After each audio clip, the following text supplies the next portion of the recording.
제 남편은 데보라카를 가장 좋아했어요.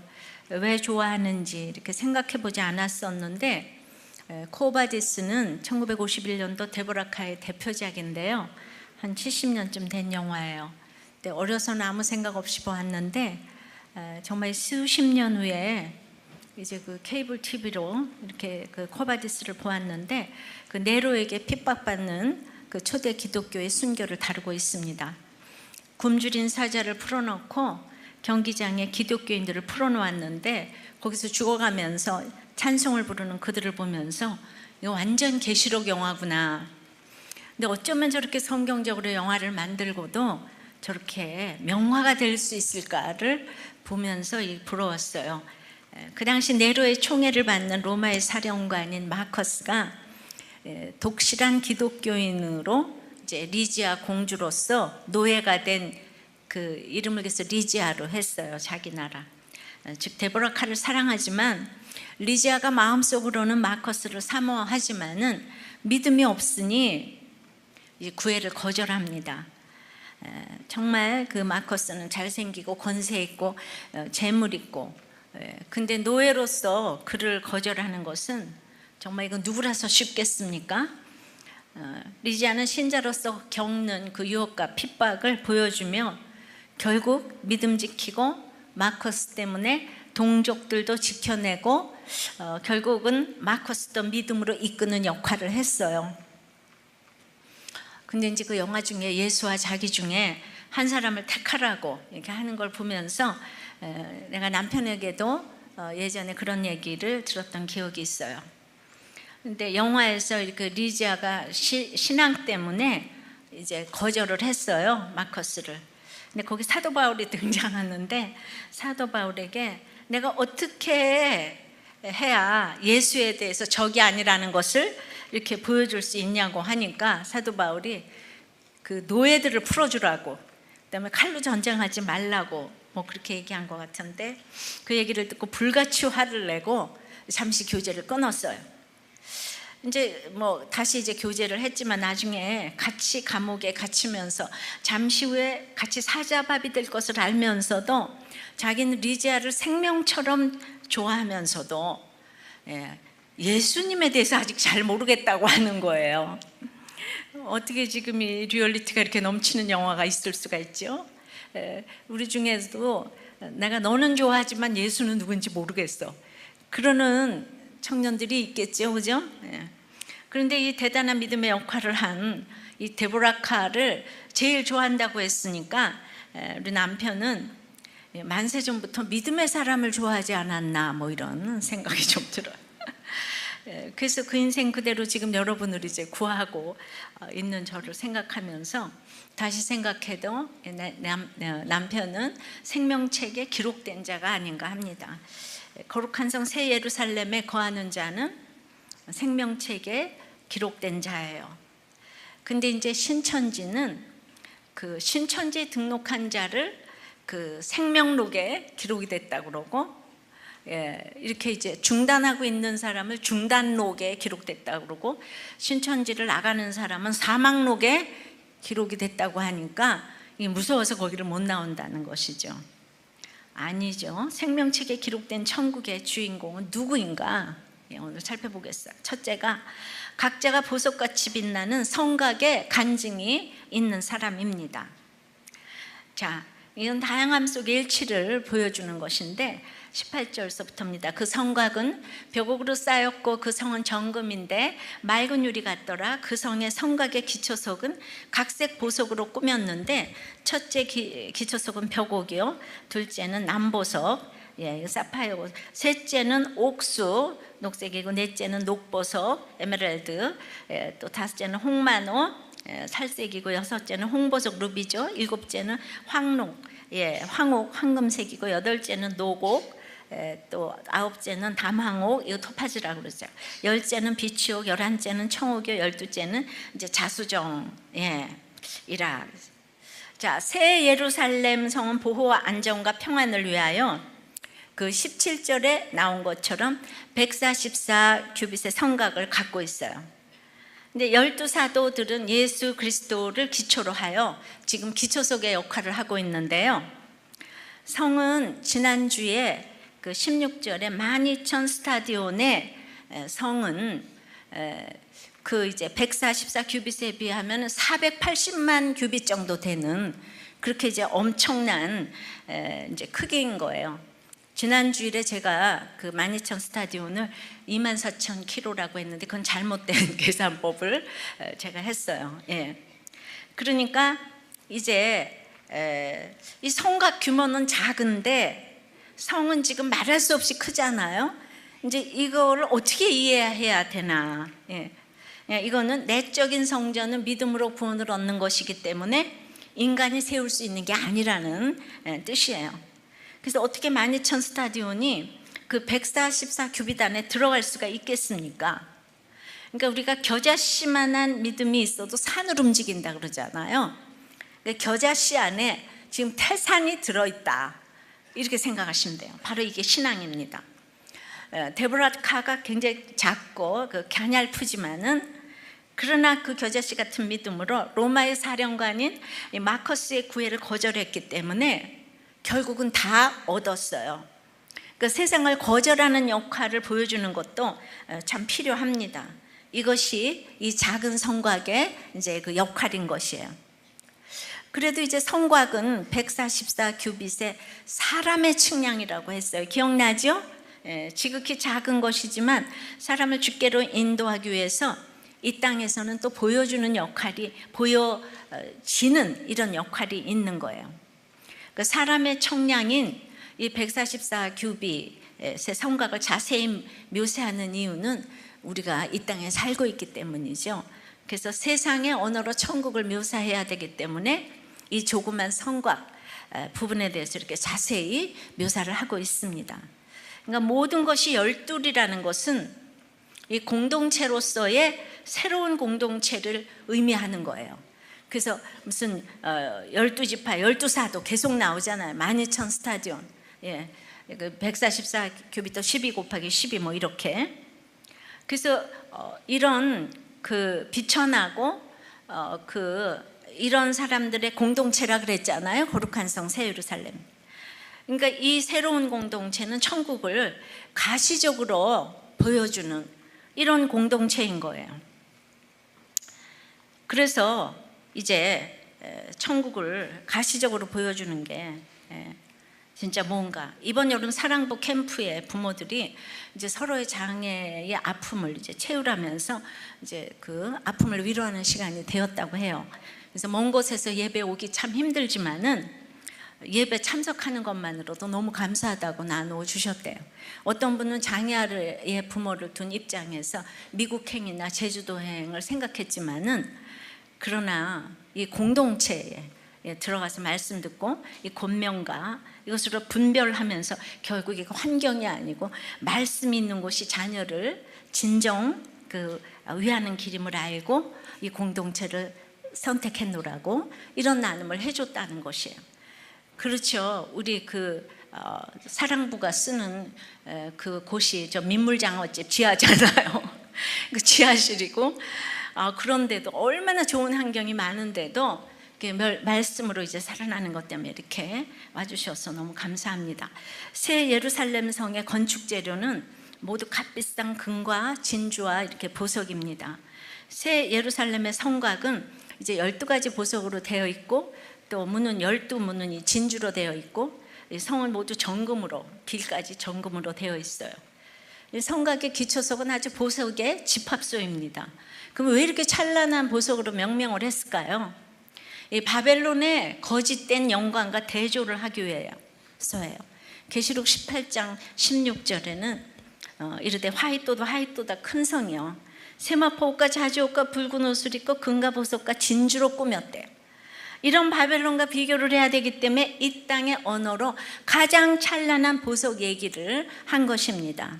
그러니까 신앙의 진보를 위해서는 이 믿음이 어린 수준에서는 이런 화려한 천국의 모습이 또 이제 필요하기도 해요. 그러나 문자적으로 황금 보석 꾸민 이 황금성만 사모하면 이제 또 곤란하다는 거예요. 천국에 갔더니 누구는 맨션에 있고 뭐 누구는 지하실에 있더라. 뭐 이건 약간 곤란한 것 같고요. 이제 어떤 광부가 죽어서 천국을 갔는데 광부니까 이제 금덩어리 같은 자루를 들고 천국문 앞에 섰더니 천사가 아니 왜 아스팔트 조각을 들고 왔어요? 그러니까 이거 아스팔트 아니고 금인데요. 그랬더니 지상에서는 그거를 금이라고 부르나요? 여기에서는 그거 길 포장하는 데 쓰는데요. 이렇게 얘기를 했어요. 이 세상에서 우리가 귀하게 여기는 것들, 이렇게 칭찬이나 명예나 재물이나 이런 거는 천국에서는 이렇게 귀한 것이 못 된다는 거예요. 밟고 댕긴다는 거예요. 성곽이 보석들로 꾸며져 있지만은 이제 11절 지난번에 보면은 지극히 귀한 보석 같고 같이 이거 이렇게 하는 이유는 만약 구체적 형태로 말할 경우에는 그 형상 자체를 우상하지 않겠어요? 그래서 원어로 찾아보면 실제로 있지도 않은 이렇게 보석들이라는 거예요. 그래서 이제 마찬가지로 예수님, 뭐 모세, 또 사도 바울, 칼빈 이런 사람 무덤이 다 없습니다. 거룩한 것은 가치관이기 때문에 실체가 없는 것이 맞아요. 그러니까 요한은 자기가 아는 최고의 표현으로 이 하나님의 영광을 표현하려니 막 그냥 이 표현의 길이 없었을 것 같아요. 성곽의 기초석은 이렇게 빨주노초, 파남보 다 그렇지만 각종 색이 있지만 다 같이 영롱한 거예요. 하나님께서 빛을 비춰주면 어떠한 고난이라도 어떠한 신분에 있더라도 고난의 증인이 되어서 다 보석같이 빛난다는 얘기를 하는 거예요. 그래서 이렇게 한꺼번에 빨주노초, 파남보 하면 이 다양함 속에 일치가 굉장히 빛나잖아요, 그죠? 적용해 보세요. 여러분의 환경은 어떤 빛깔의 보석 간증입니까? 아니면 수치스러운 고통입니까? 저는 이 중에서 가장 무색인 벽옥을 고르겠어요. 남편이 죽은 것이 기가 막히지만은 그 벽옥은 다이아몬드 색깔이죠. 색이 없잖아요. 그래서 고른 건 아니에요. 그래서 그 다이아몬드 보석이 되어서 지금 이제 여러분들 이렇게 비추게 한다고, 비추게 하신다고 자뻑하고 있습니다. 그게 나는 맨날 이 고난 가지고 자랑하느라고, 우리들 교회가 초신자의 세례 간증부터 그 모태신앙의 간증까지 이게 죽음과 삶, 또 남녀노소 각각의 종류와 장르가 다르지만은 각자의 빛깔로 한결같이 귀한 보석 같은 성곽의 간증을 이제 해주시고 계십니다. 어떤 의사분이 처음 왔는데 이 수천 명 성도 앞에서 그것도 방송에 나가시는 병원장님이 이제 외도 간증을 어떻게 저렇게 하실 수 있나. 근데 그냥 너무나 자기도 죄가 많아가지고 찔림을 받고 그냥 너무 눈물을 흘리셨다는 거예요. 근데 성도들은 그 얘기를 들으면서 너무 평안해 보였고, 그러면서 바로 이것이 성곽 간증 아닌가. 다양함 속에서 바로 이런 것이 성곽 간증이라고 생각해요. 21절입니다. 그 12문은 12진주니 각 문마다 한 개의 진주로 되어 있고 성의 길은 맑은 유리 같은 정금이더라. 그러니까 12문은 12진주라 그랬어요. 진주는 수많은 인고의 세월로 탄생되는 진주예요. 그러니까 아픔이 수반되잖아요. 그래서 어떤 사람은 자기 액세서리 중에서 진주가 없대요. 진주는 아픔이라서 눈물이라서 싫대요. 그런데 나는 진주밖에 없어요. 정말 그냥 나한테는 이렇게 진주가 진짜 참 어울리고, 또 이제 십자가를 나한테 모두 선물을 주고, 그래서 십자가도 여러 개가 있는데, 그래도 저는 좋아요. 이 땅에서 이렇게 아픔이 수반되는 이거를 통해서 우리가 생명책에 올라간다고 생각하면, 그래서 이제 정금은 귀하고 연단받아 되는 보석이고 맑은 유리는 순수하고 투명한 것을 보여주고, 그래서 아픔을 통한 인고의 세월로 정금 같고 맑아서 모든 것이 투명하고 아름다운 문과 길이라는 거예요. 근데 초대 기독교인들이 로마의 방화범으로 몰려가지고 다 같이 지하 감옥에서 고난받다가 이제 사자밥이 되고 불에 살라지고 갖은 방법으로 죽어갔는데, 그들이 죽어가면서 다 같이 찬송을 불렀기 때문에 그렇게 사자가 앞에 있는데 끼리에 끼리에 이러면서 그냥 하니까 그 네로가 얼마나 무서웠겠어요. 공포였을 것 같아. 근데 천상의 소리인 거예요. 로마가 변했어요. 이것이 성곽의 진주 같은 정금 같은 간증입니다. 적용해 보세요. 난 고난의 불 속에서 지금 단새처럼 달궈지고 있는데 다른 사람이 보면 나에게서 사면에 하나님의 광채가 난다야 이럽니까? 아니면 야, 일그러진 고통의 아픔만 보인다고 합니까? 예수 믿으면 이 사자굴 앞에서도 하나님의 광채가 나야 돼. 모든 문마다 연결된 길이 있는데 그 성은 정금으로 된 아름다운 길로 가득해요. 이 길들은 예수께서 길이요 진리요 생명이라고 그래서 영광스러운 진리를 상징합니다. 이 길들은 보좌와의 교제를 위한 이 풍부한 기회를 가리키고 길이 많으므로 쉽게 생명의 강과 생명의 나무들에 접근할 수가 있는 거예요. 그래서 거룩한 성에 들어간 자들은 정금 같은 길이 예비되어 있으니까 한마디로 택한 자는 하나님이 책임지신다는 거예요. 거룩한 성에 들어간 자들은 길이 많아. 하나님 책임지세요. 그래서 생명책에 기록된 자들은 가치관이 변한 사람들이고 저절로 거룩해지는 것이 있어요.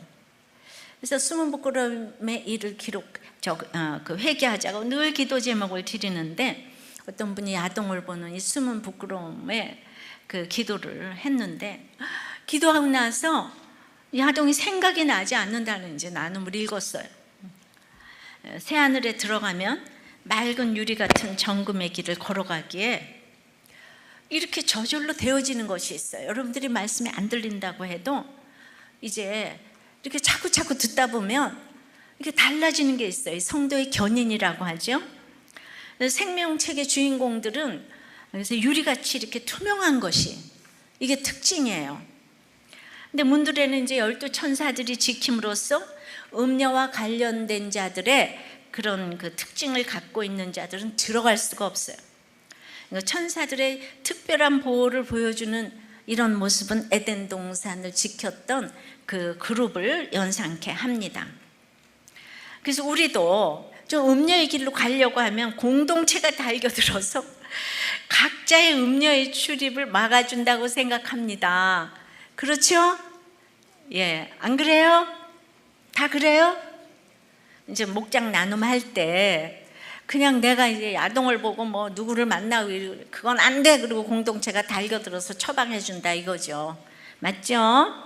네, 적용해 보세요. 여러분은 영육간에 투명합니까?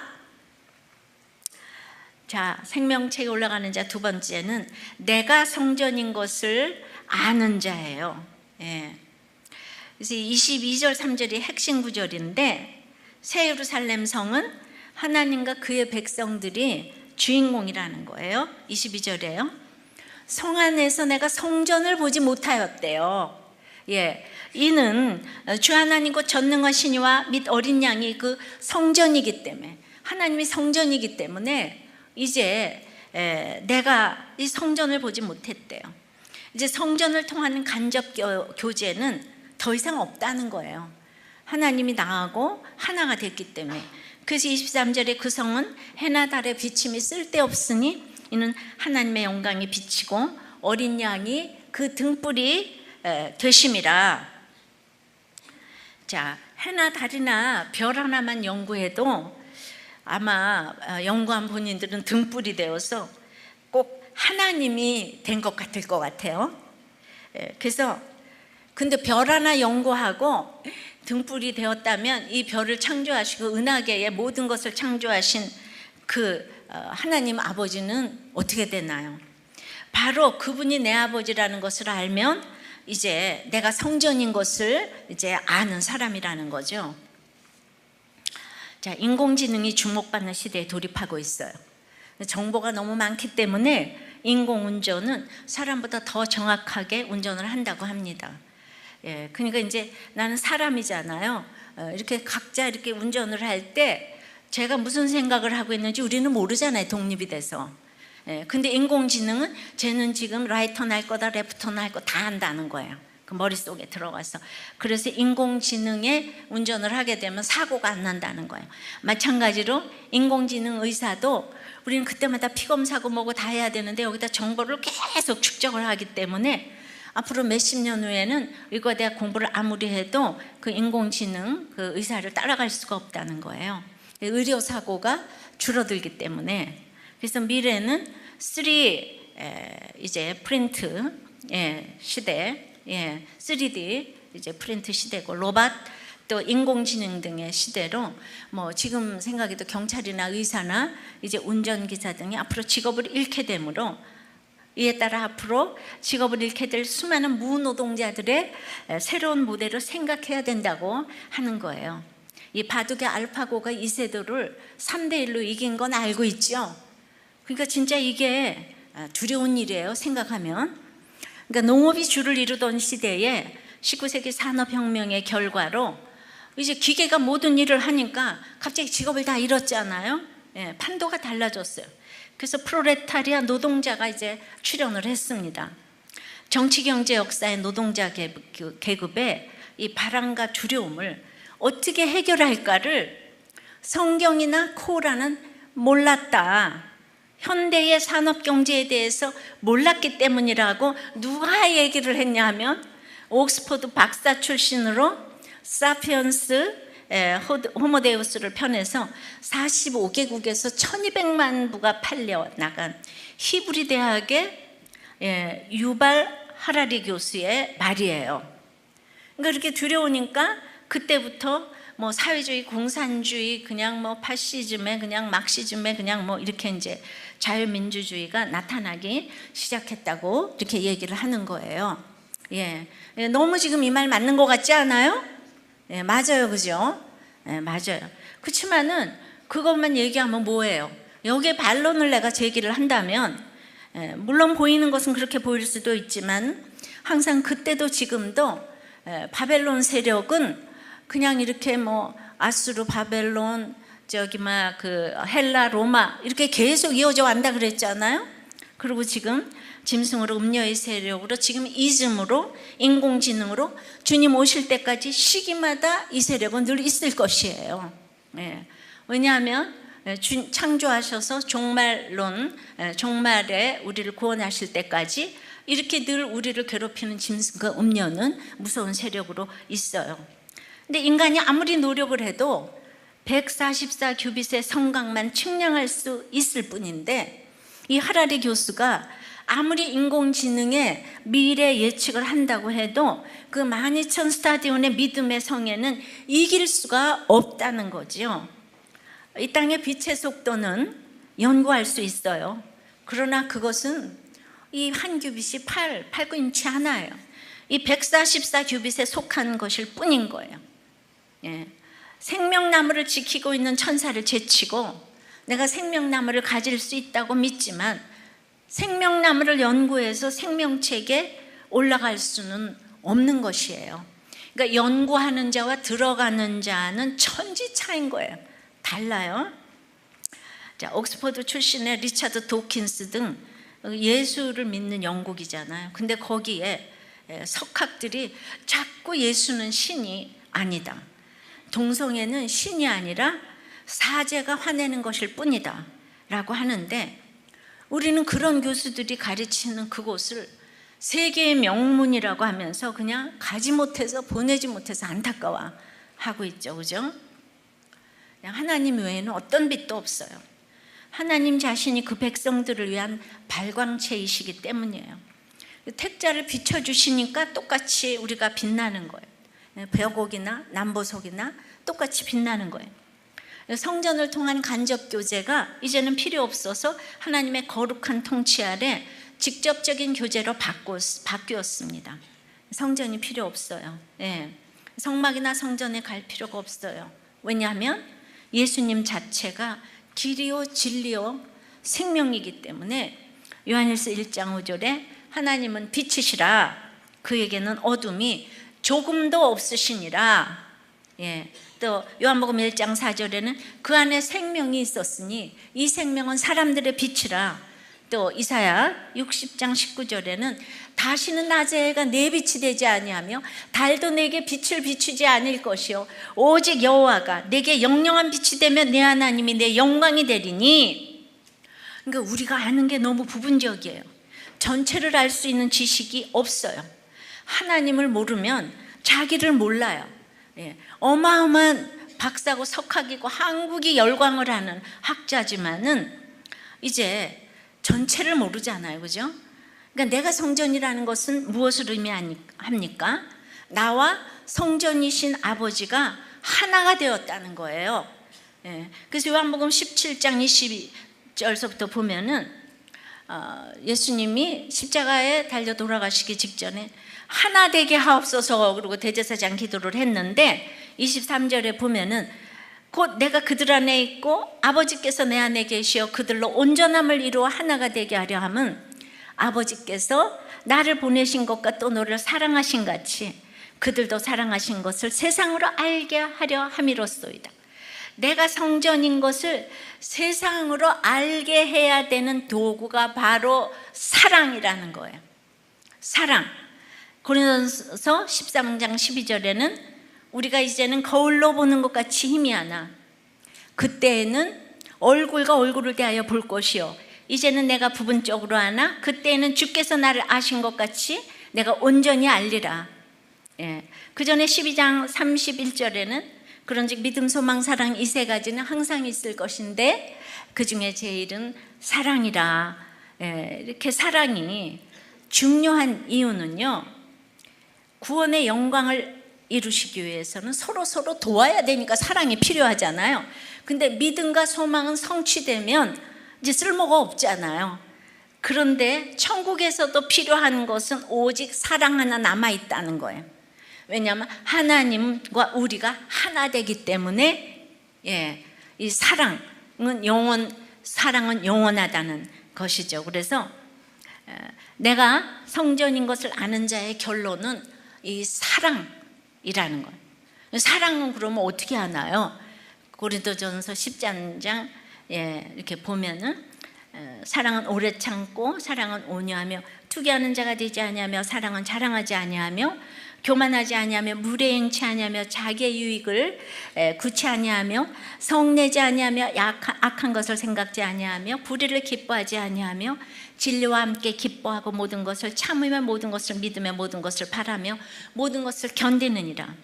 그래서 이 땅에서 구원으로 인도하기 위해서 이렇게 서로 사랑하고 참고 견디는 일이 필요할 때 여기 이 땅의 가치관을 가지고는 못하는 거예요.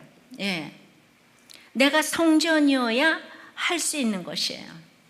이 사랑은 내가 혼자 하는 게 사랑이 아니고 다른 사람 눈높이에 맞게 다가가는 게 사랑이에요.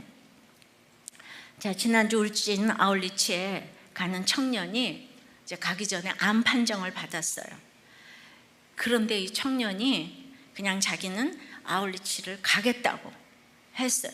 왜? 자기가 너무 중요한 일을 맡았기 때문에. 남이 대신해 줄 수가 없어서. 그래서 그게 무슨 일이냐 그랬더니 식사 당번이라서 자기는 빠질 수가 없어서 간다고 했대요. 우리 교회 청년들 대단해요. 그래서 정말 우리 어른들은 청년을 배우고 청소년을 배우고 이젠 초등교까지 배워야 될 판이에요. 아이들이 너무너무 적용을 잘하는 거예요. 나는 그 소망을 품었어요. 정말 아이들은 어렸을 때부터 큐티를 하면 어른들하고는 비교도 안 되게 그 가치관이 달라질 거다. 내가 이거 성전인 것을 알게 이런 사랑에 적용을 할 수 있는 것입니다. 이제 어떤 부목자 교수님의 나눔인데 내 자신을 테스트해 보려고 테니스 치고 교수들이랑 동동 좀 마시고 졸리면 연구실에서 집에 안 들어가고 그러고 자고 그랬대요. 그러면 이제 와이프가 화도 내고 그래야 되는데 이 와이프가 목자가 이제 되었다고 전혀 요동함이 없으니까 이 남편이 너무 기분이 나쁘더라고요. 이러고 나눔을 했어요. 그러니까 전화라도 하면서 들어와 달라고 해야 되는데 내가 더 망가져서 주님 만나라고 내버려 두는 것인가 뭔가 하면서 이 오래 참고가 막 저절로 된다는 거예요. 이해되세요? 또 한 부목자님은 결혼하고 한 달을 지내고 보니까 아내는 감정의 어느 한 부분이 죽었대요. 병이라는 판단이 들었대요. 자신의 호불호가 없고 무조건 남에게 맞춰주고 상대방이 좋으면 그냥 다 좋은 거예요. 그러니까 이게 굉장히 좋아 보였는데 이게 병이구나. 나는 혈기가 있고 아내는 감정이 죽어 있고, 그래서 정말 결혼하고 나서 보니까 결혼 잘했구나. 하나님 합력해서 선을 이룬다. 근데 아내는 뭐라 그러냐면 남편은 측량을 잘하고 남도 잘 보는데 나는 잘 모르겠고 우리들 교회 와서 자꾸 죄를 보라고 하는데 너무 힘들었다. 근데 섬세한 남편 때문에 생각을 하기 시작했고 큐티하고 목장에서 나눔을 하다 보니까 이제 생각하는 훈련이 이제 돼가는 것 같다. 그러니까 무조건 그냥 상대방이 좋고 맞춰주고 이러다가 이거 심각한 병이거든요. 이거 믿음 아니거든요. 그러니까 믿음이 아니라는 걸 이렇게 깨달았어요. 예. 이게 참 이거 사랑이에요. 어떤 분은 나를 장로님처럼 생겼다고 하는데 딸이 내게 말하기를 본인도 새내기이지만 주 5일째 근무를 하는데 아빠는 토요일도 출근을 하니까 참 힘들겠다고 말했더니 이제 아빠가 아빠는 시간만 많으면 한눈 파는 사람이기 때문에 이렇게 현재의 직장 환경에 너무 감사하다고 이렇게 말했더니 딸이 아빠를 보면서 이제 자기 죄를 보시네. 아빠 변해가시네. 그러니까 이제 우리가 다 평범한 얘기들 이렇게 나누는데 이게 솔직하게 얘기를 하고 공동체에서 이렇게 나눌 수 있는 게 사랑인 것 같아요. 성전이 정말 내가 성전인 것을 아는 사람들은 이렇게 이제 이런 나눔을 하는 거예요. 자, 생명책에 올라가는 사람 세 번째는 영광이 있는 자예요. 그것은 하나님의 영광, 자기 영광, 만국의 영광이 있는 자들이에요. 24절이에요. 만국이 그 빛 가운데서 다니고 땅의 왕들이 자기 영광을 가지고 그리로 이제 들어가리라. 자, 만국과 땅의 왕들이 함께 기록된 것은 새 예루살렘 성의 이 보편성과 탁월함을 강조하는 거예요. 우리 공동체가 굉장히 평범하지만 굉장히 탁월해요, 그죠? 탁월함만 있어도 안 되고 보편성이 없어서도 안 돼요. 두 가지가 다 있어야 돼요. 평범한 사람들이 모였는데 우리 굉장히 탁월한 이제 참 공동체 같아요. 그 영광이 독사라고 했어요, 헬라어로. 자기 본질을 아는 건데 인간이 자기 죄를 아는 본질을 알면 하나님을 반사해서 보석같이 빛나니까 그냥 내가 보석같이 빛나고 있으니까 만국이 그 빛 가운데 걸어가는 거예요. 여러분들만 보면 다 이제 여러분이 비치니까 그 밑에 다 다니는 거예요. 그래서 그 이름이 어린 양의 생명책에 기록된 자들이며 하나님을 경배하고 인침받은 무리들이라고 했어요.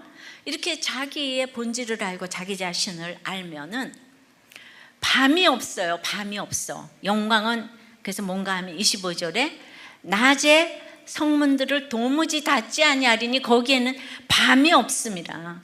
천국은 성도들을 위한 완벽한 안전지대라는 것인데요. 두려움도 거짓말도 흉악함도 우상숭배도 없는 어떤 악한 세력도 존재할 수 없는 바로 그곳이 우리가 소망하고 가야 하는 천국인 것이에요. 그러니까 믿고 서로 사랑할 수 있는 것입니다. 베드로전서 2장 9절에 보면 오직 너희는 택하신 족속이여 왕같은 제사장들이여 거룩한 나라요 그의 소유된 백성이니 이는 너희를 어두운 데서 불러내어 그의 기이한 빛에 들어가게 하신 자의 아름다운 덕을 선정케 하려 하심이라. 빛된 하나님의 영광을 전하기 위해 사랑하면 이 택하신 족속이고 이 거룩한 나라가 되는 것입니다. 이제 26절에 사람들이 만국의 영광과 존귀를 가지고 그리로 들어가겠고 27절에 무엇이든지 속된 것이나 가증한 일 또는 거짓말하는 자는 결코 그리로 들어가지 못하되 오직 어린 양의 생명책에 기록된 자들만 들어가리라. 이걸 시편 84편 11절에는 여호와 하나님은 해요 방패시라 여호와께서 은혜와 영화를 주시며 정직히 행하는 자에게 좋은 것을 아끼지 아니하실 것임이라. 하나님의 영광이 비친다는 것은 자기 죄를 아는 것이고, 자기 죄를 알면 정직히 행한다는 것을 의미하고, 그것은 정말 사랑과 진실을 의미하고, 그리고 이제 해같이 빛나는 걸 의미해요. 해는 온 세계를 두루 비치는 빛이잖아요. 그러니까 권력자인 남편이 없어도 하나님께서 내 삶의 구석구석을 살피시며 구체적인 도움을 주신다는 것입니다. 정직히 행한다는 것은 무엇입니까? 남의 허물을 드러내는 게 아니라 상대방의 믿음에 맞게 나누는 것이 정직이에요. 그러니까 이 정직은 내 힘으로 되는 게 아니고 회개가 수반되고 하루하루 공동체에 묶여 있어야 정직할 수 있는 거예요. 그런데 회개가 없이 옳고 그름으로 하니까 이게 무서운 정말 정치가 되고 뭐 다 이렇게 되겠죠. 부부관계가 되고. 정직의 반대는요, 거짓이에요. 거짓은 사실과 자기 의견을 구별하지 못하고요, 소문을 퍼뜨리고 진실을 말하지만 자기가 한 말에 책임을 지지 않아요. 잘못을 범하고도 몰랐다고 발뺌해요. 한계를 뛰어넘는 약속을 해요. 지나친 과장과 지나친 강조를 해요. 말을 둘러대요. 지나치게 말이 많아요. 이거 다 거짓이에요. 이 가증은 남에게 미움받거나 또 미워하는 것인데 이것도 거짓에서 출발해요. 죄의식 없이 이렇게 거짓말을 날마다 하면은요, 병원에 좀 가봐야 되고요. 우리가 영적으로도 여기에 해당되지 않는 사람은 없어요. 계시록은 마지막까지 이 거짓말의 죄가 얼마나 큰지를 계속 언급하고 있어요. 그래서 대단한 하나님의 일을 하고 순교하는 것보다 오늘 내 일상생활에서 거짓되지 않고 정직한 것이 순교보다 힘이 들 수가 있어요. 그래서 이 사소한 것에 그 정직하고 순종하는 것이 정말 위대한 일이고 생명책에 올라가는 자의 태도라고 생각이 돼요. 그래서 주님을 영접한 자의 가장 큰 특징이 거짓말을 하지 않게 된다는 거죠. 그래서 여러분들이 너무 자주 거짓말을 하게 되면 구원의 확신을 좀 다시 생각해 보기 바랍니다. 물론 천국은 죄 짓지 않은 사람이 들어가는 나라가 아니고 용서받은 사람이 들어가는 나라죠. 그러니까 죄를 한 번도 짓지 않은 사람처럼 대해주시는 곳이 천국이에요. 그러니까 이거를 144규빗 그거 가지고 알 수가 없어요. 12,000 스타디온 480만 규빗에 그 성에 그 들어가 있는 이 본질을 아는 사람이 얘기를 알아듣는 거죠. 어떤 분이 담임 목사님께 적용이 뭡니까? 물어봤더니 적용은 하고 싶은 거 반대로 하는 거예요. 그렇게 간단하게 정의를 내려줬는데, 왜냐하면 우리에게 너무 선한 것이 하나도 없기 때문이라고 했어요. 그래서 이분이 자기가 가장 하고 싶지 않은 게 뭘까? 그랬더니 자기는 빚쟁이들을 만나고 싶지 않은 거였대요. 그래서 빚쟁이들을 피하지 않고 무조건 만났대요. 그랬더니 하나님이 많은 빚을 탕감시켜 주셨다는 거예요. 이게 정직히 행하는 거예요. 왜냐하면 빛으로 나갔으니까 그냥 그 빛에서 그냥 사람들은 내가 빛이니까 이렇게 도망가고 싶은 게 있는 거예요. 근데 생각지 못한 빚을 탕감받은 것이죠. 그래서 오늘 적용해 보세요. 정직히 행하지 못한 거짓말은 어떤 것이 있어요? 남을 속일 마음이 없었다고 해도 내 것이 아닌 것을 내 생각인 것처럼 말하고 이해타산을 따지면서 지나치게 친절을 베풀지는 않았는가? 이거 다 거짓입니다. 어떤 집사님은 예전에 이제 주보를 보면 저희 목장 탕방기가 있는데 이게 순 거짓말이라는 거예요. 화요일에 연락이 와서 목장 예배가 끝나면 목장 탐방기를 적어서 보내달라고 했는데 이분이 또 이제 부지런하니까 최대한 빨리 내용을 정리해서 보내려고 하다 보니까 미리 목장 탐방기를 다 준비해 놓고 이제 그대로 보내려고 했는데 불사 그 중에 목원이 한 분이 목요일날 참석을 안 한 거예요. 참석했다고 다 써서 지금 보내려고 했는데 그 사정 이야기를 하고 사진을 좀 보내달라고 하고 그리고 이제 그 탐방기를 주보에 실었는데, 싣고 나서 이제 생각해 보니까, 아니 그분이 이걸 보고 교회에서 만드는 것에 이 신뢰를 하지 않으면 어떡하나, 교회는 이렇게 짜고 치는 고스톱인가, 그러면서 이래서 성곽을 잘 지킬 수 있나 하는 생각이 들었다는 거예요. 그러니까 이분이 이렇게 이제 거짓에 대해서 예민해지니까 이분이 지금은 초혼지기가 되셨어요. 생명책에 기록되는 자들은 전적으로 하나님의 은혜이지만, 주님이 끝까지 사랑하는 자들은 이 인간관계에서도 끝까지 사랑하는 모습을 이제 끝까지 잘 보이는 것이, 이게 정직히 행하는 것이고, 이 보석 같은 성곽의 모습으로 다른 사람들을 주께로 인도하는 사람이라고 생각을 해요. 물론 이건 내가 노력해서 되는 것이 아니고, 회개하는 자는 이 사랑이 가능하고 생명책에 기록된 자들이 될 수 있는 것이라는 거죠. 예. 자, 공동체 고백은 아까도 말한 그 이스라엘의 히브리 대학 사피언스의 저자 그 유발 하라리 교수는요, 동성애가 과학자로서 성 정체성을 알려줬다고 하면서 성경이나 코란이 모르는 것이 있다고 하나님의 영역을 넘보는 발언을 했어요.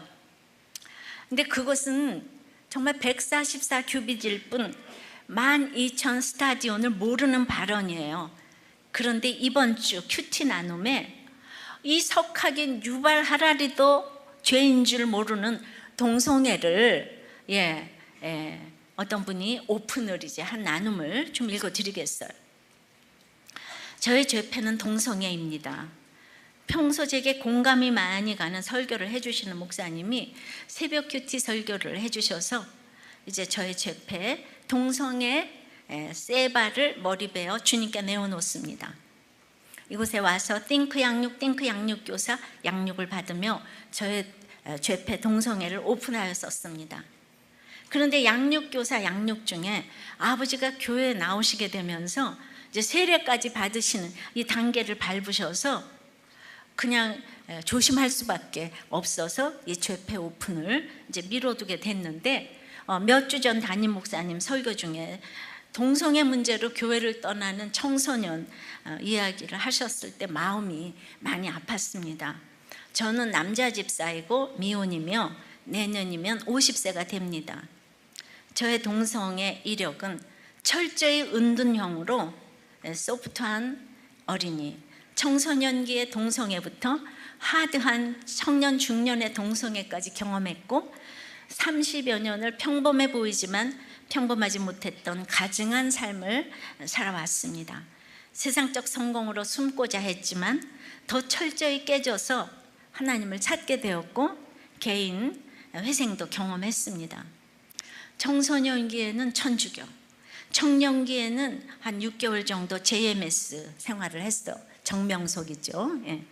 30대 중반은 무슨 말씀 카페 에클레시아에서 성령의 법이라고 알게 된 잠언을 또 묵상하고 지내다가, 또 이제 직장 동료에게 또 무슨 에스라 성경 강좌도 인도를 받았는데 적용에 또 이제 이 난점을 보게 됐고, 또 말씀에 갈급해서 어딘지 모르지만 1년여간 마산으로 교회를 다니기도 했지만은 내 안에 세바 동성애 쾌락 중독은 나를 발목 잡고 놓아주지 않았습니다.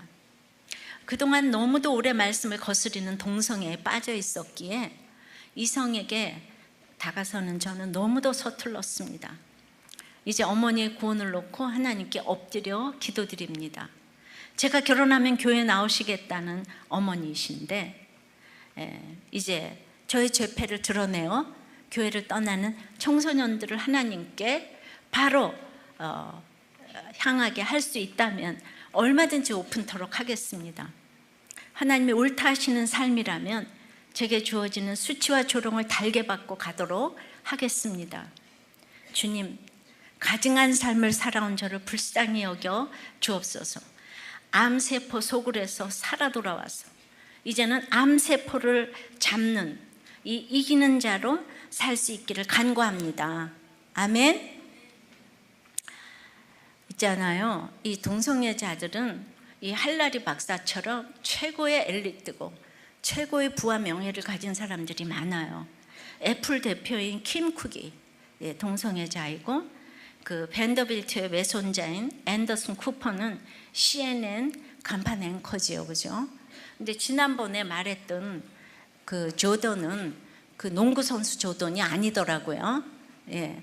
근데 그 이름을 거기서 이제 바꿔서 이제 불렀던 것 같은데, 그분도 유명한 사람이라는데 내가 유명한 사람을 잘 몰라가지고 아주 그냥 스타가 왔다고 좋아했다는데, 그런데 이분들이 144 규빗에, 그러니까 로마 황제 중에서 이렇게 동성애자들이 많잖아요. 모든 것을 가지면은 그 가는 게 동성애자라고 해요. 정말 고위직이 많고 이러니까 이제 이런 분이 이렇게 동성애를 옹호하면서 이 대문짝만하게 신문에 인터뷰를 하고, 최고의 이걸 가지면 지금 이 시대에 가장 무서운 헤게모니와 이것이 정말 이게 동성애가 아닌가. 우리가 10년 전만 해도 이거 상상을 못했는데, 우리가 지금 이제 서명을 해서 보냈지만은 국무회에서 8월 7일에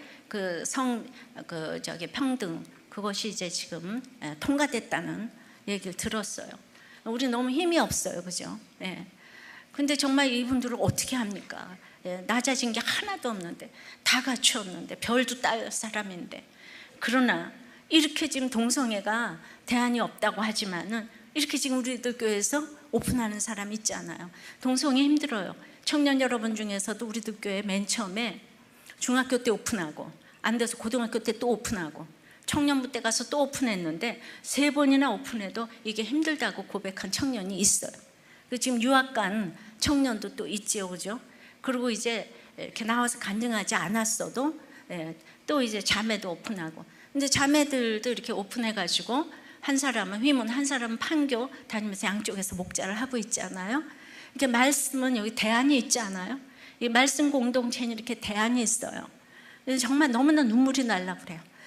그 훌륭한 사람들은 어떻게 해야지 이거를 돌아올 수 있겠는가. 그런데 여러분들은 세상 그 바벨론 세력이 너무 좋아서 이 대단한 사람들이 동성애라 그러면 다 이렇게 동경을 하는 거예요.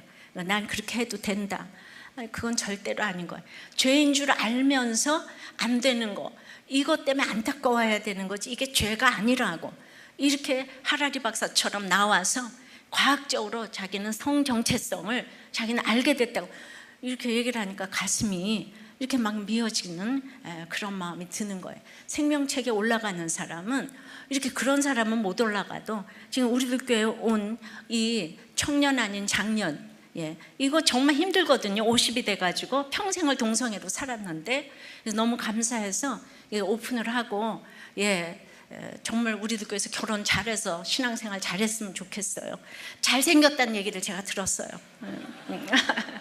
말씀을 맺습니다. 생명책에 기록된 자들은 이 보석같이 빛나는 간증이 있는 사람이에요. 그리고 내가 이제 그 성전인 것을 아는 자는 사랑을 할 수 있다 그랬어요. 사랑을 뭔지를 안다고 그랬어요. 그 영광이 있는 자는 이렇게 정직한 자라고 했어요. 그러면 하나님의 영광, 자기 영광, 만국의 영광이 있다고 했습니다. 이제 우리는 정말 사랑밖에, 마지막에 남는 게 사랑인데 너무나 오래 참고 온유하면 이게 힘들지만은 그래도 우리가 찬양하면서 이 길을 걸어가게 해달라고 찬양하고 기도하겠습니다.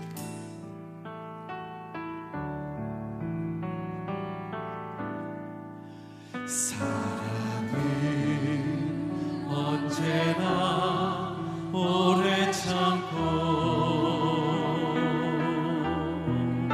사랑은 언제나 온유하며, 사랑은 시기하지 않으며 자랑도 교만도 아니하며, 사랑은 불행히 행치 않습니다. 사랑은 은행이 행치 않고 자기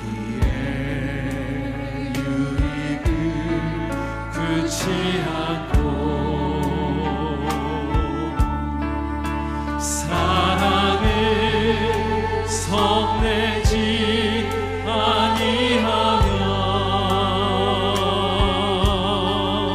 진리와 함께 기뻐하네. 사랑은 모든 것을 모든 것 감싸주고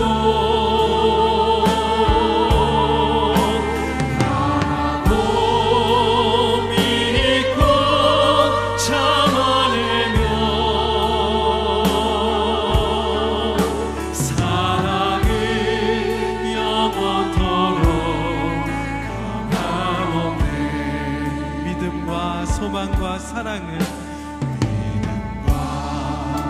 소망과 사랑을 이 세상 끝까지 영원하며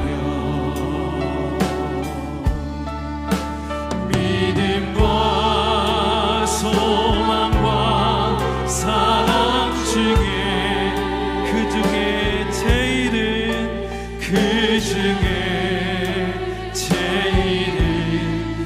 목소리 앞에 다시 한번 찬양할 때 구원을 위한 사랑으로 나가십시다. 사랑을 언제나 오래 참고 사랑을 언제나 모두하며 사랑을 시기하며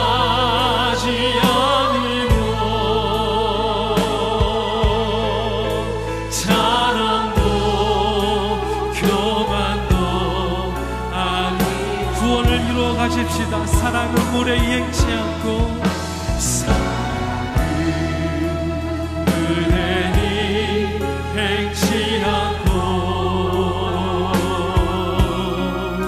자기의 유익을 두지 않고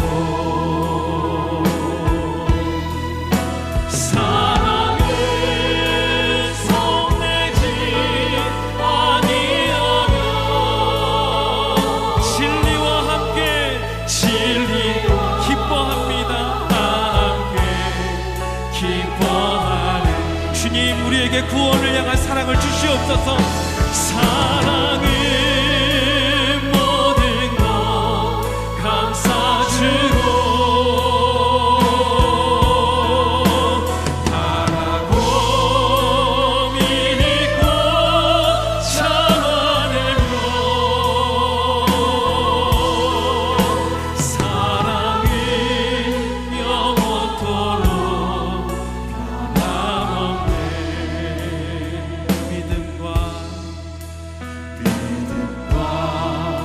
소망과 사랑을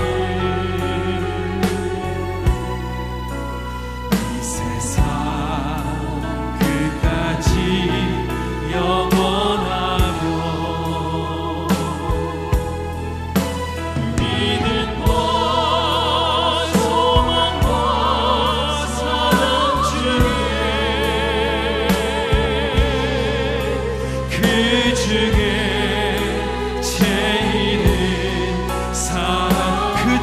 제일은 사랑입니다. 그 중에 제일은 마지막으로 그 중에 제일은 사랑입니다. 그 중에 제일은 사랑이라. 하나님의 영광이 비치는 자는 이제 거짓말하지 않죠. 어둠이 견디지 못하기 때문입니다. 우리가 오늘 툭 치면 나오는 거짓말을 불쌍히 여겨달라고 기도합시다. 그럼에도 나의 죄를 용서해 주시는 주님 때문에 생명책에 올라갈 것을 믿으며 이 생명책에 다 올라가게 해달라고, 정말 우리가 사랑을 알고 행하게 해달라고 다 같이 기도하겠습니다. 아버지 하나님, 우리 모두 생명책에 올라가는 것이 소원입니다. 그런데 생명책에 올라가기 위해서는 각자의 고난을 이제 보석으로 반짝반짝 닦아서 내놓아야 하는데 하나님께 들고 나와야지 하나님이 빛을 비추어 주실 텐데 아직도 골방에 숨겨두고 너무나도 아픔과 상처와 이것으로 지금 이제 정말 슬피 울면서 나오지 못하는 우리 친구들은 없는지요? 여러분들은 안 계신지요? 내가 성전인 것을 아는 자들은 사랑을 한다고 했습니다. 하나님의 구원을 이루기 위해서 서로 사랑으로 도와야 하는데 구원받는 것도 맞는데 참으로 이 세상 마지막까지 남는 것이 사랑이라고 했는데 그 사랑의 내용이 너무 제가 얄팍합니다. 높이와 깊이와 넓이가 너무나도 얄팍하여서 그 눈높이에 내려가지도 못하고 그래서 혼자 사랑하며 혼자서 이렇게 번지수를 틀리게 하는 이런 일들을 아버지 하나님 늘 행하며 정말 상대방을 이제 그 눈높이에 정직히 행해야 하는데 이것도 나의 의로 정직할 때가 있으며 수많은 그래서 온유하며 정말 무례히 행하며 참는 이 모든 것들이 너무나도 하나님의 그 기준에 못 미치는 것을 고백합니다. 주님만을 온전히 사랑한다면 정말로 주님을 위해서 아버지 하나님 이제 선의의 거짓말도 안 해야 하는데 주님을 위한다고 선의의 거짓말도 할 때가 있어요. 정말 100% 하나님 그 기준에 맞는 정직히 행하기가 너무나도 힘든 것을 고백합니다. 주님 불쌍히 여겨 주시옵소서. 정말 하나님의 그 기준에 언제 도달할지 모르겠습니다. 그러나 제 행위로 가는 것이 아니고 참으로 12,000 스타디온에 하나님이 무조건 불러주시는 그 큰 넓은 사랑으로 우리를 이렇게 값없이 불러주셨사오니 우리 모두 정말 죄를 아버지 하나님 저보지 않은 사람처럼 생명책에 올려가신다고 하니 주님을 또 믿습니다. 이 주님의 음성을 듣고 이 생명책에 다 올라가는 우리가 될 수 있도록 주여 인도하여 주시옵소서. 오늘 특별히 동성애 이 친구들, 동성애 여러분들을 위해서 기도합니다. 정말로 그 하라리 박사처럼 이렇게 모든 것을 갖춘 사람들은 무슨 수로 어떻게 말을 할 수가 있겠습니까? 우리 그 가운데는 우리 옆에는 그런 사람들이 너무 많이 있는데 우리가 입도 열지 못하고 너무 가진 것이 많아서 너무나도 마음이 정말 찢어지고 아버지 하나님 그들 찾아가셔서 주님 만져 주시옵소서. 아멘. 하나님이 아니라고 한 것은 아닐 터인데 주님 어떻게 하면 아닌 것을 알 수가 있겠습니까? 주님 도와주시옵소서. 아멘. 예수 믿고 천국 갈 수 있도록 도와주시옵소서. 아멘. 그의 이성으로 이해할 수 있도록 도와주시옵소서. 아멘. 모든 분들에게 지금 우리나라가 다른 길로 가지 않도록 아버지 하나님 생명책에 올라갈 수 있는 교회와 아버지 우리 나라가 될 수 있도록 인도하여 주시옵소서. 아멘. 우리의 모든 자녀들을 불쌍히 여겨 주시옵시고 아멘. 이런 악한 아버지 하나님 사단의 공격에 아버지 하나님 무차별로 공격당하지 않도록 말씀으로 깨어있는 우리 공동체가 될 수 있도록 은혜 내려 주시옵소서. 아멘. 예수 그리스도의 이름으로 기도드리옵나이다. 아멘. 아멘.